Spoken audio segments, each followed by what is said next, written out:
சுட சுட மீன் குழம்பு தான் வைக்க போகிறோம். இது பாருங்க, கடாய் வச்சு எண்ணெய் ஊற்றி வச்சு இப்போ கடுகு உளுத்தம் பருப்பு போட்டுக்கலாம். ஒரு 1/2 கிலோ மீன் தான் இருக்குது, அதனால் கொஞ்சமாக தான் செய்கிறேன் இன்றைக்கி. 1/2 ஸ்பூன் கடுகு உளுத்தம் பருப்பு போட்டாச்சு. ஒரு 1/4 ஸ்பூன் வெந்தயம் பொரியட்டும். இது பாருங்கள், வெங்காயம் கடுகு உளுத்தம் பருப்பு பொரிஞ்சிருச்சு, வெந்தயம் பொரிஞ்சிருச்சு. இப்போ வெங்காயம் ஒரு 4 வெங்காயம் கட் பண்ணியிருந்தேன், அந்த 4 வெங்காயத்தை போட்டுக்கலாம்.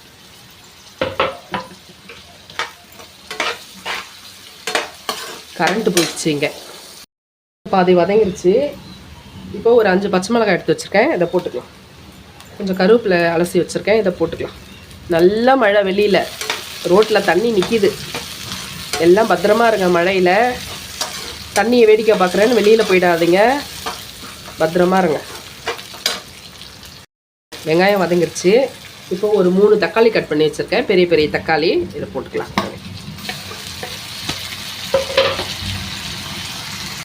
உப்பு போட்டுக்கலாம், அப்புறமா பார்த்துட்டு போட்டுங்க. வதங்கிருச்சு. இது வந்து நம்ம எப்பவும் போல் நம்ம வீட்டில் அரைச்ச மிளகாத்தூள் ஒரு 4 ஸ்பூன் போட்டுக்கலாம். ஏன்னா நம்மளுக்கு ஒரு 1/2 கிலோக்கும் கொஞ்சம் அதிகமாக இருக்குது மீன், அவ்வளோதான். ஒரு 4 ஸ்பூன் போட்டுக்கலாம். அப்புறம் குழம்பு கொதிக்கும் போது ஒரு 1/2 ஸ்பூன் எலுமிச்சம்பழ அளவு புளி ஊற வச்சுருக்கேன், இதை கரைச்சி அதில் ஊற்றிக்கலாம். குழம்பு கொதிச்சிட்ருக்கு. இப்போ ஒரு 4 பீஸு மாங்காய் கட் பண்ணி வச்சுருக்கேன், இதை போட்டுக்கலாம். பாதி வெந்ததும் நம்ம மீன் போடலாம். மாங்காவும் பாதி வெந்துருச்சு, எண்ணெய் பிரிஞ்சு சூப்பராக இருக்குது பாருங்கள் குழம்பு. இப்போ வந்து நம்ம கழுவி வச்சுக்கிற மீனை போட்டுக்கலாம்.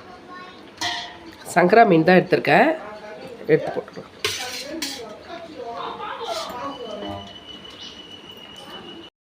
பாருங்கள், குழம்பு ரெடி ஆயிடுச்சு.